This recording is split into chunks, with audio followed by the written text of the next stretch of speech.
Good day, everyone. Welcome back to the Powerhouse Perspective, empowering leaders for business breakthroughs. If you haven't joined us before, I'm Scott Medeiros, the president of Helmwise, and this is Chandler Rose, the CEO of the Rosewood family of companies. In our last podcast, podcast number 6, we covered neurochemistry and the importance of the chemicals in the brain in helping us make decisions and the awareness of those chemicals in the decision-making process. Today, we're going to take that a little bit further and talk about how we actually make decisions as we plan our journey going forward with our crew and our ship to achieve our, hopefully, noble why. So the concept that we have within Helmwise is called OAR, O-A-R. So you can think of an oar of a ship or of a boat. You use it in order to propel things forward. But for OAR for us inside of Helmwise stands for Orient, Align, and Reckoning. And the first step of that process, the Orient process, is really where those neurochemicals we talked about last time come to play. Because this is where the captain, the leader of the business, starts to analyze themselves against where they're potentially going on their journey. And so being aware of those neurochemicals helps them make better decisions. So Chandler, as we talk about orienting and understanding ourselves, what is probably one or two things in dealing with our neurochemical balances that we should be aware of as a captain? Key to it, we covered a lot of the ways it may impact decisions, is to realize it's precognition. So a lot of that's happening before it gets to the parts of your brain where you have auditory and visual learning and actually to the prefrontal cortex. So it's something you've already set in motion. And so if you're aware of it and you take a second to just take a breath, think about what's going on, and then to orient and be aware of how it may be impacting you. Those are automatic triggers that kick on and off before you get a chance to think about it. So since it's happening almost automatically, taking that pause and actually being aware and conscious is the defense against potentially being swayed in one direction or another. Certainly, if you look at the neurochemicals, but if you move into psychology of influence and behavior under Cialdini, a lot of his has to do with, one, being attentive and aware that it's happening, similar to our neurochemicals, and two, take a second to consider whether this is a decision you want to make. And then we're not going to go down the list of the 7 ways that you get influenced. It's pretty well tested and accepted throughout psychology, but you identify those, and then you really, if it's attractiveness, if it's social pressure, just take a second and go, would I want to make this decision if I wasn't in this situation? So all things being neutral, would I want it? Similarly, if you feel yourself wound up or you feel yourself anxious, there may be a good reason to be anxious. But you need to take a second and make sure that you identify why you're anxious or why you feel like you need to move forward or you need to lean a little more on your relationships and get that oxytocin, or you feel like you're falling behind. So serotonin saying, whoa, whoa, whoa. Well, you may actually be falling behind. Right. Or is it just an ego thing that you feel like, oh, Scott read, his 100th more book than I have, and so now I need to read at least one more so I can never catch up. So, well, it also seems during that pause that the captain is taking to be aware of the potential neurochemical impacts that are happening. It's also a great time to reevaluate that the decision you're about to make is aligned with your personal values. We've talked about that in previous podcasts, and we talk about the need for humility, the need for sacrifice, the need for stewardship, and the need for legacy thinking.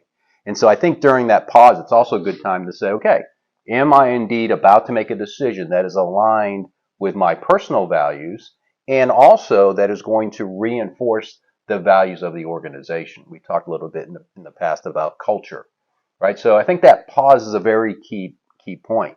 I think often as leaders, we tend to think we need to act almost instantaneously. Something occurs, we got to make a quick decision, and that need to do it quickly shows leadership. But in reality, that pause and really making a well thought out decision is more important. It's not the speed of the decision, it's the effectiveness of the decision. Yeah, I mean, another area that you can really see this play out is the fight or flight, freeze or fawn. And so I have 2 daughters as a good example. One of them is a fight instantly, and she's the more skittish of the 2 daughters, but If she gets panicked or something happens, she immediately goes to fight, which is kind of opposite of how she normally is. The other more outgoing daughter, she's a flight. And so the way I've explained it to them is you can't really change that initial response. Again, it's similar to you. That's triggered before you even cognitively thought about it. But what you can do is if you take that step to flight and you have someone you need to protect, take a just quick pause, spin around, and go back. So if you're aware that's your tendency, you can also, same with fight. You don't want to make every fight, as you know, as a military leader. Every fight is not the fight you want. You pick your battles and you fight where you pick where you want to have the fight. And so if you have the tendency to want to fight, you still want to have that pause. But those are they're definitely in business, but pretty everyday life people understand that they have a natural response. Take a second. One, decide if it's appropriate. Two, is it appropriate now? Right. And then really think about it. And then as we talk about orienting ourselves and our, like you mentioned, the why, the values, and obviously the company itself, and is your company capable of actually making this decision and move? That's where you start getting into the align part of the next part is, so we orient all those, we decided something good, now what? So what would you say would be kind of that next step of, we see a change in the business environment, or, a new product line launches by a competitor, or something that really prompts us to have to act. Mm-hmm. So we agree that the action, the response is necessary. Now what? Yeah, now what? Before we get to that, as you were speaking about this need for pause, a couple of thoughts came to mind. Number one is probably why those who go through anger management, it talks about count to 10, right? It's creating that pause, that little bit of time between reacting versus responding. And I think as leaders, we want to respond and not react. So I think that's a key concept. Also, as we think about moving a company forward, and you mentioned the military, but even there where you think you need to make an instantaneous decision because it's life or death, right? But generally what is taught as an officer and as you're moving your Marines through a difficult situation is you make a decision, you move, but then you get to that next position of cover and you think again. You take the pause. So the pause is actually happening. It seems like it's this instantaneous decision when actually it's not.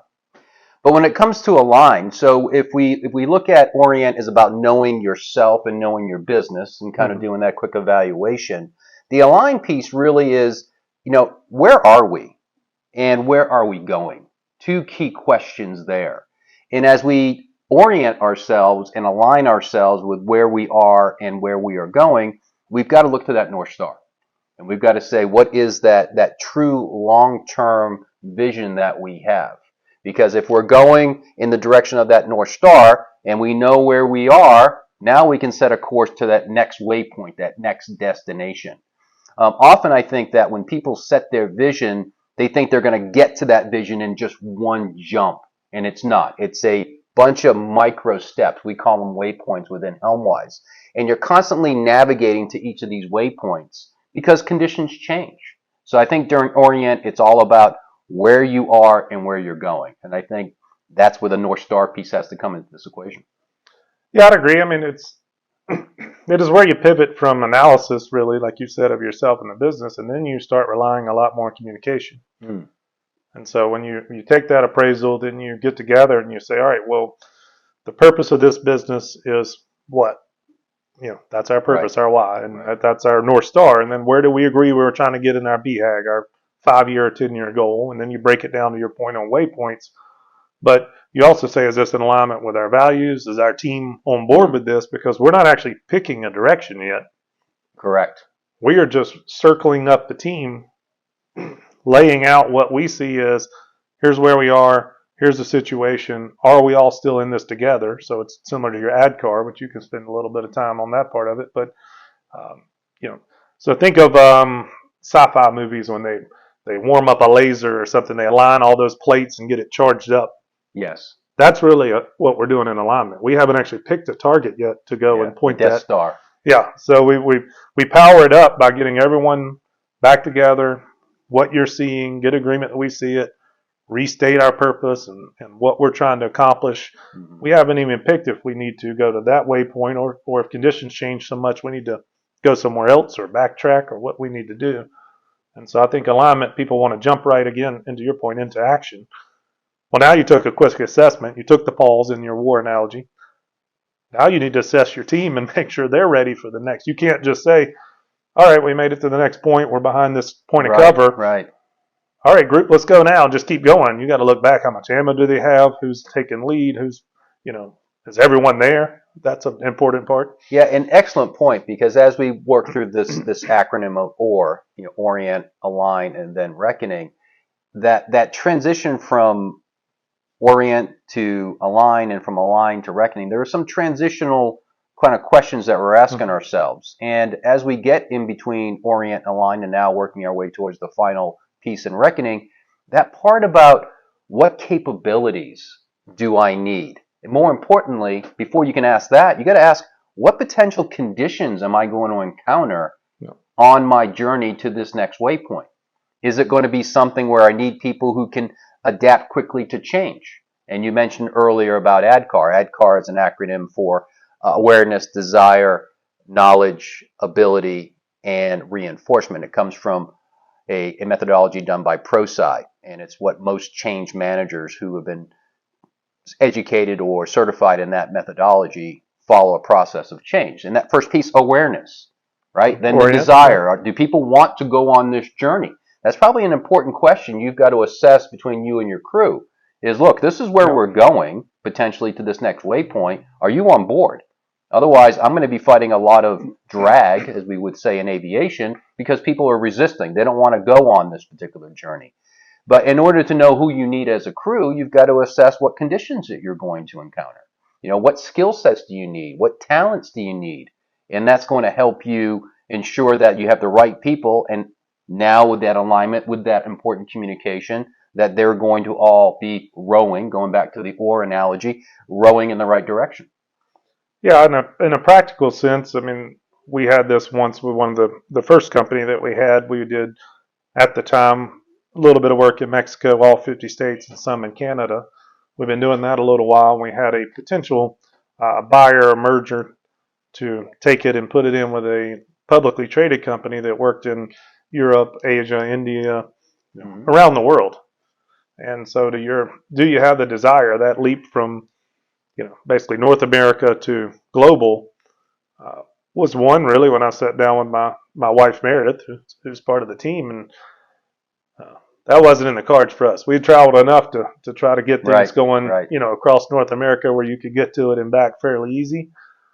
Going to South America and around the globe, that was sort of that next step, and we chose not to do that. But it's certainly in that alignment part. Are we aligned that this is a decision we want to even make? No. And so there are practical times where that comes up, and you really need to assess: is it just a shiny object? Is it ego? Is it money? Are you really in alignment with what your stated values are? And are we moving for the right reasons as opposed to some other reason? Well, very, very similar to, we talked about the pause during the orient phase. There has to be this pause or this reflection and analysis during the align phase, right? At least you were aware of the challenges that were going to be potentially encountered with traveling throughout the globe, and you had that communication. You took the time to ensure that your crew, in this case Meredith, was indeed on board. So you tried to get that alignment, and you said, hey, look, these two plates are not coming together. So we're not going to be able to focus that laser energy that you mentioned earlier towards this next destination. So what a great time to figure that out before you're in the middle of the ocean going, hey, I don't want to be on this boat, right? So I think that's, again, another important pause that leaders need to do as they're going through and figuring out where they are and where they're going, what capabilities do they need, and whether or not the team is bought into these capabilities in this journey. Yeah, I mean, to simplify it to even a lower level than selling a business, if you think of as a supervisor and you promote someone or you give them new scopes of work in their job, and you didn't take the time to truly ask if they were aligned with that. Right. I mean, you hear that fairly often from employees and from people that are working under you, that this isn't what I signed up for. Right. Well, that discussion should have already occurred, not once the the change has happened and you've picked that direction, so you have already set sail and are supposed to be reckoning, then all of a sudden you end up in a situation of mutiny. If you go back to your ship analogy in the old days of, hey, we didn't sign up for this, and you have a problem on your hands then. Yeah, I was listening to an audio book, did a little travel this morning, and it was a book called Leadership Boundaries by Dr. Henry Cloud. And in there, he talked about like 70+% of the problems that organizations have can be tied back to a misalignment of expectations, right? So again, knowing what you need and where you're going and ensuring that those things are aligned, the plates for the laser, very, very important. And unless you communicate that, unless you start having those conversations, you don't know if indeed the organization is behind you.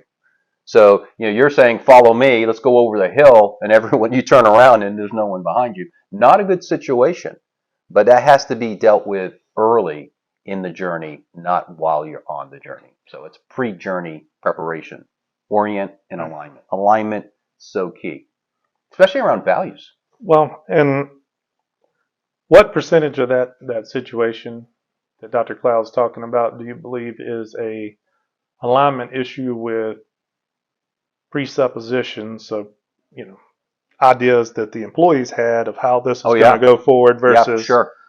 So I think there is a little nuance there. Certainly it's on the leaders to be clear on where they're going, why they're going, like you said, potential obstacles. If you think of it this way, of if we're going to go from here, we talked about it when we assess in the orient phase. Well, orient, we laid out, you're here, we need to get here in your personal skill set or whatever it may be. We didn't ask whether they were aligned with going through the valley to get there. And that valley is scripted somewhat if you're talking about growth, expansion of services, expansion of markets. But oftentimes those decisions are not scripted, and they're triggered by outside events, such as some of the things we have going on since 2020, which is tremendous in the last 4 or 5 years of, lockdowns, inflation, great resignations. Now I would argue a little bit of locking up in the system, hesitation to spend money that you see. A lot of those items, are not things that you as the leader, you must communicate. You must spend time with your team, try to explain what's going on. But I think that there's a percentage of that you have to be honest about that. Yes, we hired you for that. We wanted to do that. We said we were going to launch this item or make this CapEx expenditure. Now reality came. Right. And knocked us around. So it's a C state issue as opposed to a charting a course issue. And, same thing on capturing the hill. If you've lost too many men or the enemy has repositioned, yes, we said we were going there. We're not going there anymore. Yeah, exactly. So things have definitely changed. So I think it's having those open discussions with your team as often as possible of the difference between the two is one way to combat that. You want your team to understand, but some of what I think occurs, they bring to the table already of, what they thought the position was going to entail, what they thought the next year, the next 2 years was going to entail, and then, a good portion of life is out of your control, unfortunately. So, and maybe we can spend a minute or two here, because as you were speaking, there were a lot of questions that came to my mind and dilemmas that I've run into over my career. But how truthful are you with your employees during that discussion? As you were speaking, it reminded me of sort of that famous advertisement that Ernest Shackleton put out before he embarked on his trek across the South Pole, and talking about, hey, the conditions are going to be rough. There's a low chance of a success. There's a potential of death. I mean, it was pretty stark in what he was explaining of the potential conditions that they were going to encounter. And he got a great response to that. And then when they actually encountered a lot of adversity during that expedition, they got stuck in the ice floes. It took them nearly 2 years. They had to make some very, challenging decisions. But after that, when they finally recovered them some 2+ years later, he didn't lose a single person. And the mental toughness, the camaraderie, the just drive and perseverance of that crew, I'm going back, was it because he was upfront in the beginning? So perhaps through your experience in growing the Rosewood family of companies, where is that line? Do you just be brutally honest? And if you are brutally honest, are you afraid that's going to scare some people away? Other people are going to panic. They're fight or flight, as you talked about. Is that going to kick in? And how do you balance that? What was your experience in growing Rosewood? Oh, I would say balance is important. I mean, we like to think of the brutally honest and the negative impact, but I've seen just as much problem of being overly transparent and where you're trying to go 2 or 3 waypoints down the road. Has created as equally as many issues as when I failed to be, as quick on the trigger of sharing negative news as, hey, I plan on launching Southern Concepts. We're going to do the coast, going to do Raleigh, eventually going to Florida. And you lay out this plan. Anything short of that plan going in order creates a problem, because now you've laid out this whole, disappointment. So you set yourself up the other way as well. And so it's tough. I mean, the counter to that is Sir Francis Drake and the story of how he was the first Englishman to get around the world. So it wasn't an option to share with his crew. So the way that worked out was he had a secret deal with the Queen of England to go all the way around through South America, tip of South America, go onto the Pacific and pillage Spanish vessels. There were so many Spanish spies in England that they couldn't announce where they were going. So they set the ships up, the Armada, and said they were going to Alexandria in northern Africa. Well, when they got to Alexandria, they just kept going and then shot across the Atlantic over to South America. And there is a quote that was recorded back then that one of the crew members said he'd rather been hung in London than be on this damn ship. Right. And so immediately he started having issues, to the point where his sponsor, who got him the funds to go on this trip, who was a nobleman, it started getting unruly on their vessel. It became a big issue. He ended up having to execute that gentleman on the beach. And so I think you are right. If they could have shared more transparently in the beginning, they may not have had that problem where you're shackled. But correct. Reality did not set up a situation where they could do it, because the whole mission would have not occurred had they shared it all. So, it's nice in a textbook setting of, even as difficult as the Antarctic trip was, to be able to lay out, hey, here's where we're going, here's what we're going to have trouble with, we're liable to have major problems. In reality, if you're in a publicly traded company, you're trying to make a deal that you already have confidentiality agreements, you're working on a project that's confidential. The reality is you can't always share with your team what you're plotting 2 or 3 steps down the road. It's just not how business works very often. So the balance is tough. I think that the more you are transparent, when you can be transparent on things you can't share, you can build some trust. And the only reason they claim Sir Francis Drake didn't have a total mutiny is he had risen from the ranks of being he was not a nobleman. And so his crew had a ton of respect. So even though they were very unhappy with this surprise, he had built up enough trust capital to where he spent quite a bit, and it caused problems, but he had enough still in the bank, if you think of debits and credits, to survive this necessary kind of charade he had to put on. And so there's not a clear answer on it. I do think that if you take as many opportunities to communicate, be transparent, share, it gives a little bit of cushion when there's times when realistically you can't share it. Yeah, and part of that, as you just mentioned, was reinforcement of what we've been talking about with this orient and align phases. Because we said that there's many people who believe you're going to get there in one giant leap, when in reality you're not. So it's important here to pick the next waypoint, not all of the waypoints, because conditions are going to change as time continues to move forward. And so in that case of Sir Francis Drake, right, he can only give one piece of the equation rather than the full equation. And so he gave enough, hopefully, to get the crew to get on board to Alexandria. And then when he had the next piece of information, he provided that as well. So I think that's the key element, is to make sure that you're not getting too far ahead of yourself. And I think there's a difficult challenge there, because you want to be optimistic, right? You want people to buy in, and you want them to be, on board for this longer journey, because it needs lots of labor, it needs lots of motivation, attention, and perseverance. But you've got to tame it back a little bit and just pick that next waypoint. Yeah, I mean, this is why you're in a leadership position. I mean, this is why you already oriented yourself to be sure you're most likely to make the right decision. Don't look for the perfect one.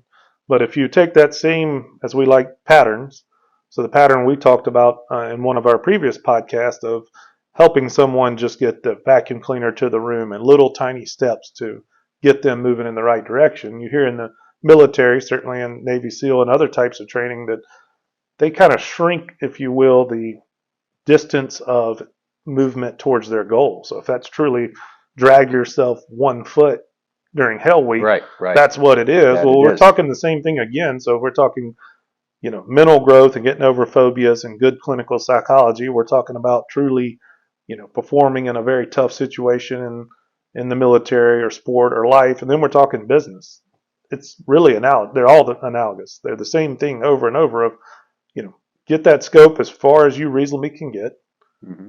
And if things are more and more uncertain, shorten that waypoint down because you don't want to give people a false sense of certainty and security because then you burn trust as well. So it's a tough call. It's why as you move up, it gets harder and harder to lead. You have a bigger vision, and therefore you have way more variables and way more things to weigh out from what will be between here and the next spot. And that brought to mind, coming from technology, agile, Oh, yeah. right? So we're not going to plan the whole thing. We're going to do just enough to get something that we can share with the business owner so they can validate whether or not we're on the right track, rather than going full bore on the development of a piece of software or a tool, only to find out it wasn't what they wanted. So it has this iterative feel, just enough, Mm-hmm. get to a point, reorient, realign, and then what we're about to talk about, reckon, go to the next point, cover and move, as we talked about in the military analogy. And yeah, I think that it's just those long-term incremental improvements that over time will make the huge success. Going back to James Clear and Atomic Habits, right? It's the little things done over time and done consistently over time that generally generate the transformative effect. But you got to have the discipline to keep doing the little pieces.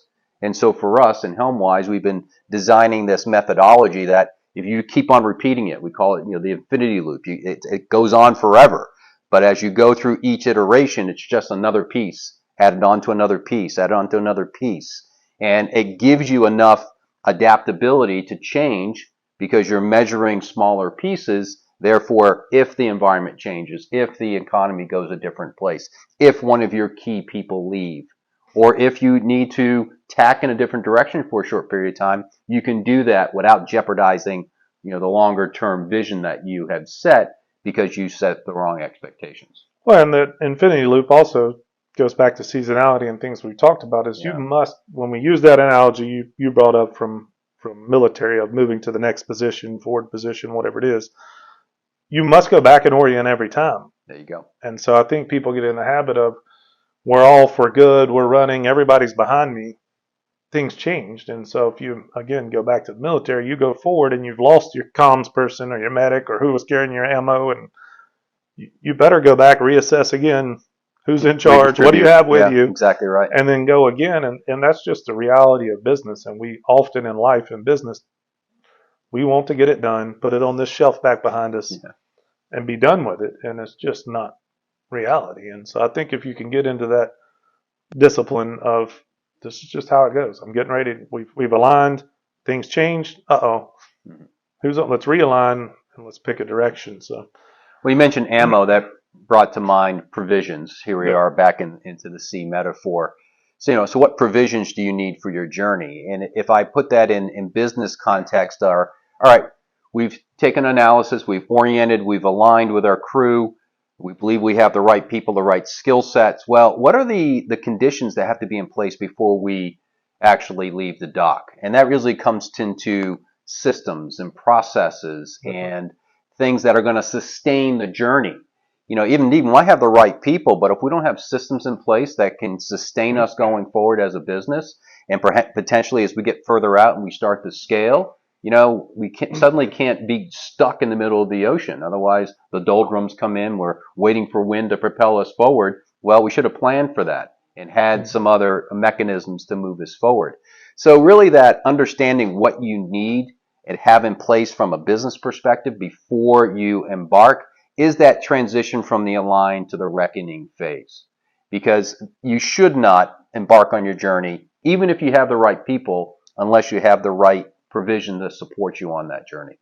Certainly, you have the ops side of it, and you have the finance side. Finance side as well. So, absolutely correct. Those of you listening that have done startups or had investment, I mean, burn rates are important. Yeah. I'd imagine as a helicopter instructor and pilot, burn rates are pretty important in a helicopter. Yeah, they certainly are. You can't. You don't get to glide that one. You're looking for the ship, right? Yeah. Out in the ocean for sure. Exactly right. So hard to glide a Huey in the middle of the ocean, I'd imagine. It becomes a rock. That's true. Yeah. So you do have to think about that as a professor. Our business guy's adjunct professor at UNC, and I had a dinner with him, and that's what he likes to start his class with: is why do businesses go out of business? And of course, everyone gives the, it wasn't a good market. They had a bad product, bad reviews, and he goes, no, they run out of money. That's exactly it. Right. They run out of money. Didn't have the provisions to move them forward. Right? As long as you have money, you can reinvent, you can rehire, but if you run out of money, you're done. And so it is important to make sure, even if everything else is aligned and this is where you want to go and your crew's all excited, if you don't have the processes and the ops capabilities and the financials, you go down either way. So it's not useful. So that comes to the kind of the final piece into reckoning. So reckoning is all about, you've now set that direction, you're moving forward, and the reckoning is the process you go through to constantly reevaluate. And you mentioned money. That's a great part of reckoning, right? Look, we planned an X burn rate. Are we actually burning at that rate, or are we burning higher at that rate? Because if so, then that's going to affect our journey and our ability to get to our destination. So the reckoning piece is just that constant reevaluation of the things we just talked about, right? Have we looked at ourselves? Are we aligned with our values? Have conditions changed? Do we have the right provisions? And so it's the repeating of the infinity loop process we talked about. But the reckoning piece is so key because quite often we embark on towards this next waypoint without any true measures. And so we really don't know whether or not we're getting closer or further away. And spending the time in the beginning and understanding that we have to ensure we have a method to navigate by, to ensure that we're taking that sextant out and seeing where we are from the celestial aspect of positioning and making sure that we're heading in the direction of our North Star. Even though we made a little tack over here because of conditions, we still know what we're orienting back towards. That's a key part of the reckoning process. And that's why we say it's orient, align, reckon, which then brings you back to orient, align, reckon, and you keep on repeating that like the oars of a ship, and it keeps moving the ship forward. So tell me your view of reckoning, as you were navigating Rosewood and some of the individual companies. I'm sure you had some measures that you were some useful ones and some bad ones. Yeah, well. I would say one of the, certainly early on, you're watching extremely tight because you're setting out and kind of really in the unknown. And so, we talk about kind of audit rates. So and the auditing rate to us is just how often you better recheck those gauges. And so you lay out those measures, as you first get going and you're getting kind of your flow, if you think of it that way, you better be making the rounds pretty quick to make sure that you're making progress, one, and two, that everyone is still in alignment and knows what their roles and their positions are, and you're clear about it, communicate often. I think then you kind of pull a little bit back and then you try to narrow down the number of KPIs, key performance indicators, or whatever you want to call them. There's a lot of different names for them. You have the list, but you can narrow those down to where you are hitting the higher level gauges, and then you have the other group that is most important as you move up an organization, is certainly when you get to the ones that are, leading versus lagging. You want them all to be leading, but in reality, sometimes they're more business metrics than they are KPIs. So we like to divide it up that way. Of a business metric is truly, I need you to complete X number of tasks per day, per hour, however you break it up. It's a scorecard. Scoreboard is tracking. It's not necessarily a leading. Now you can kind of twist a couple of those and make them more leading, But I usually refer to those as business metrics. Your actual KPIs, we try to make leading.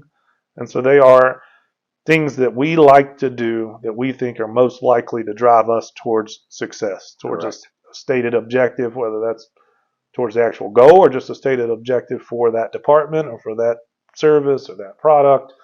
And I think there's a lot of learning to be done, and it's very difficult in some departments to actually even come up with a leading KPI. To me, finance, which is the easiest one to keep score on, is actually one of the hardest ones to get a leading indicator on. So it's a little hard to, all a lot of accountants want to do is give you smaller increments of the same lagging indicator, and then claim if you watch those, you know more quickly where you're going. Well, it's still a past event, and sometimes that's all you can get. So it's a tough balance, but. Yeah.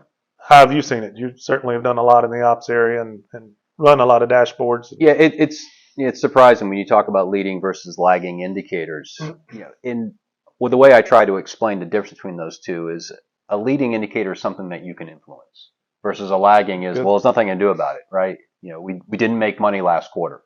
Well, guess what? I can't go back last quarter and fix it. And so I try to look for those things that give me those early triggers. And so perhaps for me, leading indicators are, what are those things that are going to trigger me that something is changing? It's starting to change. It hasn't changed, meaning past tense. It's starting to in present tense. And, going back to our sea metaphor, I know that, back in the old huge sailing ships, they used to have these little pieces of cloth that were on the sails. And they could look at those pieces of cloth and how they were being blown and in which direction to get early indicator of how the wind is shifting. And some of that was an early indicator of the potential of a storm coming. Or, hey, we're moving in a different area of the sea where conditions and currents are changing. Therefore, we've got to adjust the ship appropriately. And so I'm looking for those little triggers. Those are my leading indicators. What are those things that I'm tracking that are going to give me those early estimates? Because now I can still make a rudder change without the ship suddenly being in peril. Here I can make a change to the business without putting the business at peril. I still can make a change in our sales or our marketing so that we can achieve our revenue numbers by quarter end. And so really for me, the leading indicator is looking for those small triggers. And that's also in a dashboard. It makes no sense capturing a bunch of information onto a spreadsheet or onto a dashboard unless that is giving you some sort of indication that conditions are changing. So a dashboard should always be accompanied by some sort of color coding. A red, amber, green, right? And green, things are on course, things are doing well. I don't really have to pay a lot of attention to it. But as it gets to that amber or that yellow state, I need to start looking about what am I going to do next? Because if it turns red, it's too late. It's now a big problem. It's an issue. It's something that has halted the trajectory of the business. But if you can't look at the information that you're capturing on your dashboard and just in a glance say, I need to be paying attention here, here, and here, or maybe just one place, then your dashboard isn't doing anything, rather than something for you to talk about in a meeting or at a QBR just to say, I'm doing business. But the bottom line is you're not leading your business. It's the proper use of a dashboard, would good color coding, would good triggers that are going to keep you off the rocks on your journey to the next waypoint. Realistically, how do you handle the more left brain operators in your business when you bring up leading indicators? And so what I'm hitting at there is, by definition, even though it is adjustable, often their response in my experience is, well, why are you measuring that? You can't say A plus B plus C equals X. And so how do you deal with that debate of, they want certainty out of. I was just going to go down that path. What is your little, I don't care about your little fabric on the sail. That doesn't mean for sure that the wind's coming from the north to the northeast. So how do you deal with that inevitable portion as you grow a business large enough to start bringing in, more of the people that are generally in that mindset? A lot of your real strong operators, certainly a lot of your coding database software guys, a lot of them want, they like their math to line up. Obviously, they want to turn it into an equation. You're right. So as much as we capture KPIs, we capture metrics, we think, like you said, there's this magic equation that if I figure out that equation, I enter the right variables, it's going to give me a guaranteed answer at the end. Well, unfortunately, business is no guarantee because it has so many variables that impact it. The individuals that are in your company impact it. The market impacts it. The customer impacts it. As soon as you enter a human into the equation, all bets are off. There is no perfect answer. And I think that as business leaders, you have to be honest, transparent with your individual leaders as well as your overall organization about there is no guarantee. All we're trying to do is find the solution of things or the combination of things that give us a better probability that we will be successful. You've mentioned it a couple of times. We want to kill off all the bad stuff so that we're focusing on a smaller number of things, but good things that have a better chance of getting us to that next waypoint. And from that waypoint, reorient, going through OR, and then get to the next waypoint. So we've got to get away from there's a perfect answer. There's one solution. There's a perfect framework. There's a perfect system that is going to guarantee success. Not happening. You're living in a fantasy world. Yeah, and I think people, I don't think they're always disingenuous or snake oil salesmen. I think that when they get the right answer at the right time, they truly believe when they market it as a new book, a new methodology, a new operating system, a new way of, measuring and analyzing your business, the latest way to market. Here's how it's simple. You do social media marketing like this and that. What they fail to realize, which is a big part of certainly Helmwise and the cohorts that you have put on and hosted and have been happy to be part of, conditions change the whole time. Absolutely and correct. So we see a lot of people, we've covered it, I believe, in this conversation and previous, again, on podcasts, is people buy the book over and over and over again, trying to find the answer that's going to fix it. And what they don't realize is what fixed it today doesn't Correct. guarantee it's going to fix it tomorrow. Correct. And so a methodology of constantly, again, orienting, aligning to make sure you take into account where you are now, where your team is now, where's the C state, where's the business. That will eliminate things that may have worked in the past. So if you study Whitecaps, one of the things that we have, often as you grow a business through its kind of life cycle and it continues to scale, what got you to the next Whitecap, what was exactly successful right. in the past loop, Yeah. many times is one of the things that will kill you in the next size. So that we've talked about that. Creativity is amazing, and it has same amount of impact in smaller areas probably as you get larger, but the whole company can't be creative as you start to scale because then you get no consistency. There you go. Then you start getting consistency, then you get in kind of a trap of, well, now we're so consistent that we're stuck in our ways and we're not innovating. So then you've got all kinds, and then you get too centralized. And so, then you move into the real answer is there's no perfect answer. And so I think that one of our main thesis of Helmwise, and certainly one of the ways that we view business, is stop looking for the answer, to your point. Start looking for the methodology and the discipline and the disposition of, hey, here's a trigger, a problem, change in the environment, quick assessment, Right. orient, get your people back aligned, decide what you want to do, pick a direction to go, and then set off and reckon, and then make sure we have those metrics and KPIs and the things that are necessary, not only to provision and launch, but to sell underway, and then to know when you meet it. That's another area that I know you are a stickler on is, do you have SMART goals? Yeah. And if you don't have a reckoning system that tells you made it to the destination, that's just as dangerous as the rest of them, because then you go right past and you didn't go back in, reprovision, reorient, realign. And so you risk that as well as you don't even know you made the next point. Talk a little bit about SMART goals together and how they play into reckoning and Right. Yeah, I mean, the SMART goal concept's been around for a long time: specific, measurable, obtainable, realistic, and time-bound. And it's just a way to ensure that the objective that you have set, the goal that you have set, it can be measured objectively, meaning we know when we got there. And so that you're not just continuing to just drift about. And unless you have that specificity to your to getting to your waypoint or your next destination, as you said, you can sail right past it. And as we mentioned, things are always changing, so you can get yourself into conditions where, hey, you thought this was going to be a trip through the tropics, you head a little bit too far south, and next thing you know, you're starting to see ice form. Not a good thing. And so having those specific goals makes sure that you actually understand when you hit that destination, and now again you can go through the process. And what you mentioned before about obviously no perfect science and our core discipline or our core thesis of there's always trying to find the right question at the right time at the right depth.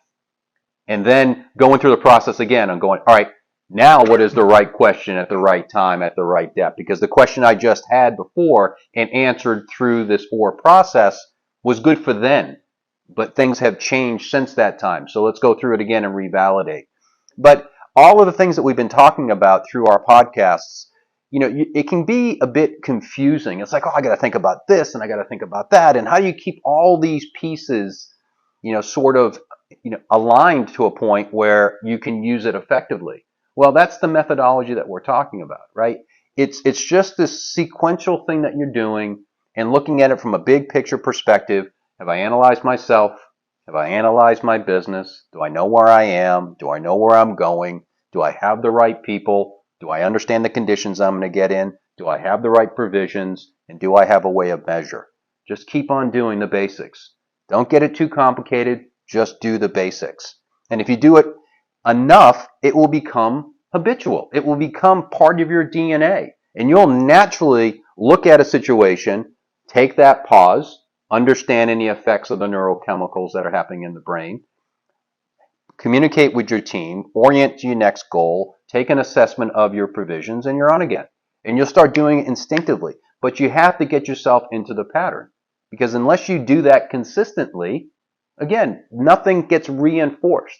And I read a new book, and I'm going to throw this piece of it in it. Now another book, I'll put this piece into it. And it gets more and more complicated soup. Do the basics, the blocking and tackling, as we've said before. Yep. So, final comments, and we'll bring the ship into port here and put another Helmwise Powerhouse Perspective in the books. No, I think you wrapped it up well. I definitely think that the discipline is the key part. And so not discipline in the sense of repetitively doing the same one individual action. It's a repetitive assessment. There you go. And a repetitive of realigning, reorienting, and then picking a new destination. And so if you watch, I'm sure, I don't know how bad it was when you're, piloting a helicopter, and I guess you didn't have GPS. You didn't get to see. We did not. We had a 150 map. And then 150 map. You had a map. Mark 1, Mod 1 eyeball. But it is pretty funny to assume that when you look on a GPS, especially in the ocean, when you're traveling on a boat and captaining a boat, that you think you're going to just, you pick the spot in the open ocean, and you assume you're going to go in a straight line. And if you go back and you look at that course, that chart plotter looks a whole lot more like that than it does a straight line. And so there's so many things. Even if you took the helm, locked it fully straight, right? Wind, current, waves hitting the boat. That's exactly right. It's going left and right. It's just not very many times in life where it's going to be a straight line. And so business is the exact same. So if you're going to get a discipline about something, don't get discipline about holding the helm straight in a straight line. That's kind of ignorance. Get discipline about reassessing how your vessel's going, how fast are you going, what's your heading, what are your own course now, what is the sea, is it better to go, run on what we like to call kind of the trough, kind of quarter the sea, or take a head sea, which is going to slow you. There's a lot of things to think about, but if you just constantly walk through it, taking those assessments becomes easier because everything else has already been gathered out of habit. There you go. Exactly right. Exactly right. That would be my closing. All right. So that's it. Today we covered orient, align, and reckoning. And I hope you'll join us again for the next version of the Powerhouse Perspective. Have a good day. Cheers. Thank you.